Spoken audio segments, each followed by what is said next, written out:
This is happiness, to be everything at once. Be unblinded, be unlearned, be unbridled and unburned.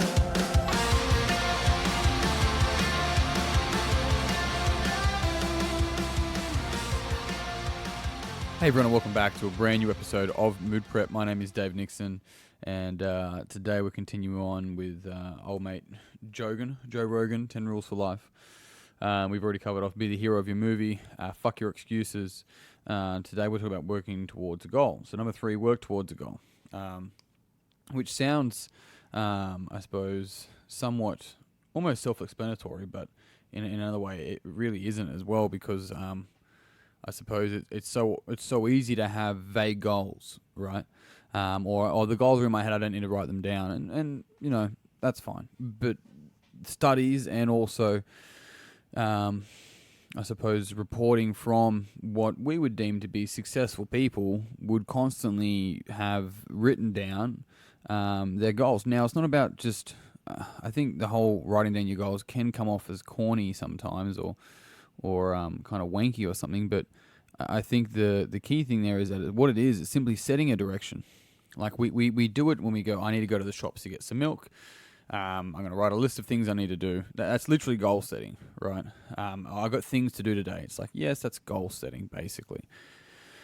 However, one of the key things about this whole idea of setting goals is so you can set direction for your life. So you can choose in which direction you want to be able to live your life in.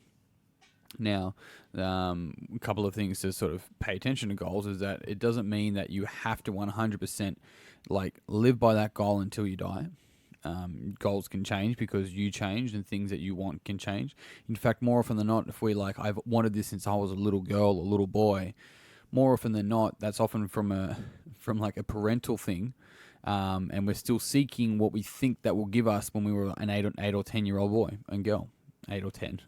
8 or 10, 9, whatever age, boy or girl, when we thought if I achieve this, then I'll get approval from my dad, I'll get love from my mother, which is simply approval from my father means I'm going to be okay and I'm safe, right? Love from the mother, what that sort of translates to is I'm worthy of love. And so we seek those two things from those parental figures, basically, because that's what it really means for us as human beings. And so if we're still pursuing goals that we had when we were 8, it's worth going in and having a really solid look at what does it actually mean for me, because it's not just the goal, and it doesn't mean that you should stop doing it or not do it. It just means that we've got more meaning behind either why we're doing it or why maybe it's time to let that go and move on to something else that you truly want to do now that you're, say, 30, 35, 40, whatever age it may be. And so the difficulty is then leaning so far into that side that we start to move the goalposts, right? And so what happens is like, oh, I don't think I want that anymore. A, it's too hard. B, well, there could be a whole range of reasons why, such as I'm not in a relationship anymore, so it's not, it doesn't really bother me, which means that maybe that was heavily influenced by the relationship I was in. Next relationship I get, the same thing will occur, so on and so forth. And so I suppose the biggest thing to take away from the idea of setting goals is don't just set goals, but really understand why you want that. Like, what's it going to give you that you don't already have? And that's an important question. People go, oh, well, nothing. I have everything I need anyway. It's like, okay, that's fine. That may be true for you. But what is it going to give you that you don't have then? Is it going to give you money that you don't have now? Is it going to give you a certain level of a sense of achievement from contributing that you don't currently have right now? Like, what is it that it's going to give you, right? And when we can be honest with ourselves in that space, truly honest, we start to realize the actual drive behind the goal, the motivation, right? Motivation actually means to move towards action.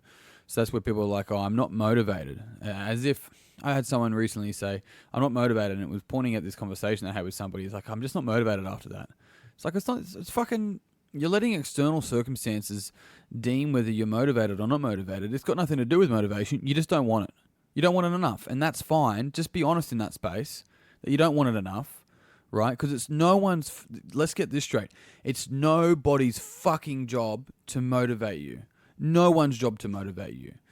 Right? motivation somewhat is intrinsic, but also the key thing is that it means to move towards action. You have to move first before you get motivation, right? Motivation can almost be read as momentum, basically, right? Rather than I'm not motivated, I'm not going to do anything. It's like I got to do something, then I'll be motivated. It's the other way around, and people get it wrong all the time. So when setting goals and targets, we've got to be like, well, if I'm not really working towards it, I'm not motivated, that's fine. Maybe I just don't want it.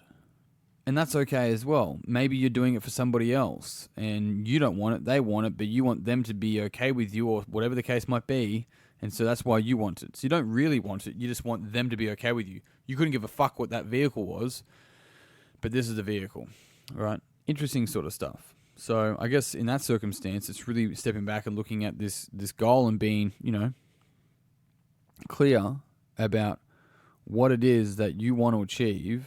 And I mean clear, because vague goals yield vague results. Vague goals yield vague results. You always think of it like the genie. When you see the jokes pop up on social media, maybe where the person rubs the lamp and the genie comes out, and they say, I want to be taller than, I don't know, LeBron, and they just make LeBron shorter. The person doesn't change. It's sort of like that's what happens. It's a vague goal. It's not clear. It's not direct. Poor LeBron got shorter. But in that circumstance, that's the kind of thing where it's like, no, be clear. It's like, I'm not very good at that. I know, fucking practice it. It's a skill. It's a practice. You have to step back and practice this thing over time. It's not about setting goals correctly. There's no right way to set goals. There's SMART goals, which I'm not a massive fan of. It's specific, measurable, achievable, realistic, and a time frame, right? And then some people might swap one or two of those words around, but there's those SMART goals. I often talk about, and I've written about in my book, what I call the 1, 3, 5, 4 goals, which is you have an A1 goal, which is the most important goal, right? If you were to achieve one thing and it made everything else redundant or not important, what would that one thing be? You have 3 B goals, and these can either support the A1 goal or they could be independent to themselves. And then you have 5 C goals, and these can be fun goals. These are goals such as it could literally be a holiday book. It could be skydiving. It could be something that you don't have to put a whole lot of time and effort into. You can just kind of go do. And so these are the 1, 3, 5 goals, and the 4 is in reference to the questions that we ask afterwards, which is when do you want it? Why is it important? How are you going to do it, and what happens if you don't, right? And those 4 questions allow us to get clear on not only how we're going to do it or what the next step is, but why it's important to us. So the pull and the push of what happens if I don't, and the pain that's associated with it. So those are 2 frameworks. Now, I know Brendan Burchard, author of High Performing Habits, he also had a YouTube talk about dumb goals. He thought SMART goals weren't very good. He talked about dumb goals. I'm going to put a link of that to that talk in the Mood Prep community. So if you want to find out more about it, then just jump in there and watch the video. And if you guys are curious, I'll also comment on there. If you want the 1, 3, 5 goals, I'll put it on a PDF and put in there as well. One of the key things that I want to talk about before I finish up, and I want to sort of rehash on here, is that having direction, clear direction, and setting that direction doesn't mean you have to stay with it your whole life. You can change it. But what happens is that people are afraid of committing to that they never set any direction, and they stay vague, and they complain about their vague goals and how life is treating them. Life doesn't treat you, right? Life isn't happening to you.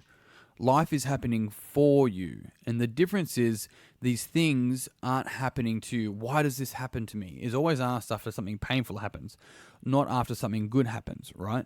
When something good happens, it's like, fuck yeah, woo, yeah. Or we don't get something good because I don't deserve it, right? There's a self-loathing thing going on. But the key thing through all of that is going, life doesn't happen to me. Life is happening for us, around us, at all times, always. And we get to choose how we interact and participate in it. And that's your choice, and goals are going to help you set a direction for that. And on that note, team, I'm done. Thank you very much for tuning in. If you haven't already, jump on Facebook, search Mood Prep Community, join the conversation in there. Make sure you find me on Instagram at DDNix. I've also, like I said, the last couple of podcasts have a 10-week course coming up, a 10-week program. Now, that 10-week program is, I'm actually doing it for 60% off the recommended retail price, I guess is one way to think of it, in the coming weeks. Now, the reason being, it's starting, I think, on the 14th of July, and I'm only opening it for 3 people. Okay. The reason being is that I'll run it again later on. This is the first time around. I'm going to run it at a heavy discount. It's a 10-week intensive.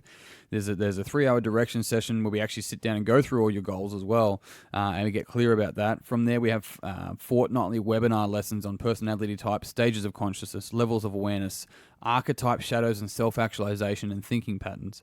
You also get a one-on-one coaching session every single week where we go through developmental coaching and performance coaching for you, as well as a ticket to the Mood Prep Live seminar at the end of September, 21st, 22nd of September, I believe the dates are, in Sydney. And then you also get access to an online course, a personally signed book by yours truly, called Minding Yourself, and then access to a 4-part video training series on ethical business and sales, integrated health IQ, coaching, leadership, and understanding anxiety.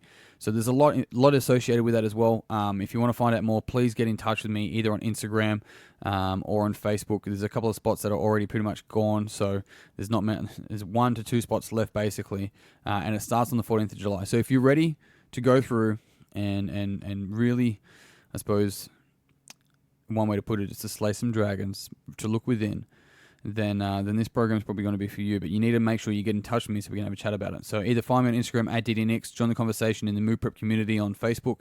Otherwise, team, that's me done for today. If you found this podcast beneficial, it would mean the world to me if you'd pass it on to someone else that you think would also find it beneficial. If you haven't already, join the conversation. Otherwise, team, I'm done. Until tomorrow, peace and pizza, kick today in the dick, and slay the dragon. I'll see you soon. To be everything at once, be unblinded, be unlearned, be unbridled and unburned.